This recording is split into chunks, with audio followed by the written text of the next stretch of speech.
Hey, seventh grade team, it's Doug here. I know there's a ton of questions on Schoology, so I'm gonna try to produce some videos that could hopefully help out navigating Schoology. I know many of you took the Schoology course that was given by Greg, Chris, and Bree, uh, but just to kind of add some how-tos to that throughout the course of the year. The first one we're going to talk about is what are some ways that you can communicate with your students through Schoology. So let's check it out. All right, so I'm at my Schoology page right now, and one of the easiest way to kind of um, communicate through Schoology with your students is by using a course update. I like to do this to post what we're going to be doing in class that day. And in a virtual world, it's nice for the students to see that and to kind of be able to know what's going on ahead of time. And as we've been doing this, I've had some students, asking me questions when the posts go up about what we're doing and already going to links and things like that I post. But it's very, very simple to do. So if you go over to your screen, it's much easier to do if you're in your recent activity. Your course dashboard is going to give you all your different courses. Um, if you're doing something specific, like if you have multiple preps, you may want to do it in your course dashboard and post your update to a specific course. But for me, I teach nothing but 7th grade social studies, and it's pretty much the same Monday, Thursday, and Tuesday, Friday. So I like to use the update page from here. So you can click on your update. There's a bunch of stuff you can do. You can add files. You can add links. I haven't messed around with adding resources to that. I don't know how the students will get that. If you wanted to do an audio or a video recording, like the video recording that I'm posting now, I could post on there as well. If you wanted to do a quick poll with your students, you could post that up there as well. You could insert content, link, some of the symbols or equations for some of the math folks. Up here is just all your different spell checking and all that different stuff there. I've already kind of done this, so I just copy paste. Oop, that's not the one I wanted to copy paste, but we'll hold on to that because that's going to be a link for later. So I like to post first. The default is never really that big enough, so I like to post the date up at the top, and then it'll always change it like I wanted to do there for some reason.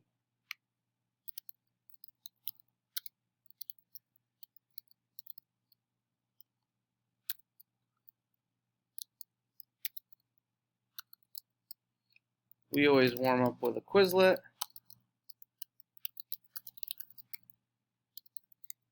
Then we're on OTA number 7. And we're going to go to compare and contrast Edpuzzle video. Compare and contrast check-in. Then we're going to do comparing and contrasting. And we're going to use a tool called the spinning wheel today.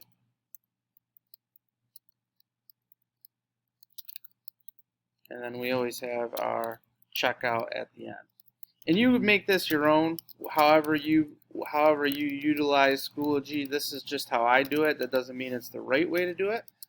It's one way to do it, and I would recommend, you got to make Schoology look like what your class looks like. So we have check-ins, check-outs. We use Edpuzzle a lot, so that's what they're going to see on Schoology. Now to go down to post to, I have my first section class today and then my third section class today. So all I got to do is put in the number, and it's going to give all of your different sections that you may have in your courses. And you can just, so there's my section 5, section 1. And if I put a number 3, it narrows it down a little bit. So there's my section 5, section 3 class. So now this message is only going to go to that class. If I wanted to send this to all of my classes, I would just put the other classes in there. That's no big deal. So I mentioned the picker wheel that we're going to use today. Here it is. Some of the students like seeing that and like seeing that on there, so I can provide them with a link to that. I just click on the link button. I've copy pasted the code already. It's the easiest way to do it. And then sometimes it'll autofill for you, but we could say, compare CNC spinning wheel. And that you could post any sort of link if you're using Quizlet. Mine's embedded into ours, so I can show you how to do that in another video. But I would hit post, and then if I go to my course, you can see there's an update already for them. And then you can see right there is my post for section 1. All right, and they can see that right there. This button I have not messed around with. Some teachers are using it, this little plus button. If you make it a bell, it's kind of like an announcement, and it'll kind of flash as soon as they see it. I haven't seen what it looks like from a teacher or from a student perspective, so I haven't really used that one, but that's another option. So now let's say I wanted to message my class, but I wanted to send them a direct message individually. All right, so I could go under to my course options, all right, and I could click send message. And this is going to send a message. Now you have to do this within your course. So this is only going to be to section 1, my second period class, all right. So we had an issue with a folder. So we had an issue with a check and our cause and effect folder.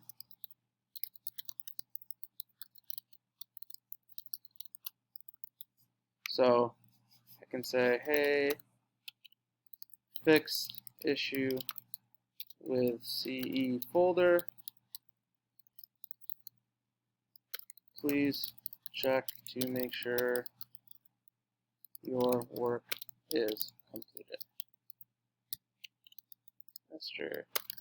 So we basically had an issue where a folder was there and it went away. I found it in the recycling bin, put it back up. Some students were freaked out that some of their questions were blank, but after some time it synced those grades back up that they already did. Same thing, I could put a file attached to this, I could put a link attached to this, I could offer a video recording or an audio recording with that. I could put some resources in there, but again, I haven't really messed around with any of that.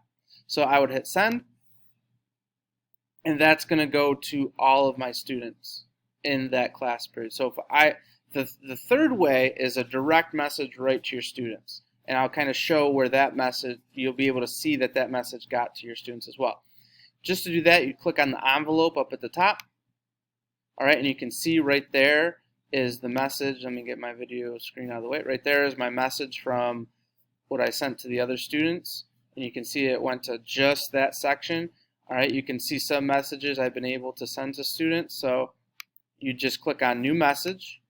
All right, and what I have found is it's much easier to find students based on their last name than based on their first name. So you could just, this is a really good way, like on Wednesdays, if you're putting grades in the grade book, to let students know what their grades are at, to let students know what grade they miss, or if they missed a class period. This is another way to kind of communicate with students. So a student that I'm in constant conversation with, it seems like, is Mr. Connor Carter. So there he pops up. You can see other students will pop up, and you can just say, whatever subject that you wanted to. I'm just going to say quick message. And I can say Connor. He sent me a message earlier about that folder issue, so I can say folder issue taken care of. Check to see if everything is completed in your CE folder. Mr. Al. And again, same thing. I could post other things to it if I wanted to. Just did a quick send. All right, and then again, I can look at my messages, and you can see it didn't pop up there for a reason. I'm not sure. Oh, because that's going to be, if we go to view all, These are messages that are going back and forth. This is like your inbox, and then you can click on sent messages, and then you can see there's my quick message to Connor right there. All right, that's pretty much how I communicate with students. If you communicate with students differently, it'd be great to kind of start a conversation in the comments below. If you have any other questions, you can post them in the comments below, but I would also recommend YouTube has videos on just about all of this stuff, and that's where I've kind of started my journey is going through those videos. They're usually a little bit quicker and a little bit better edited than mine, but that's how I communicate with students in Schoology. Hope it would help you guys out.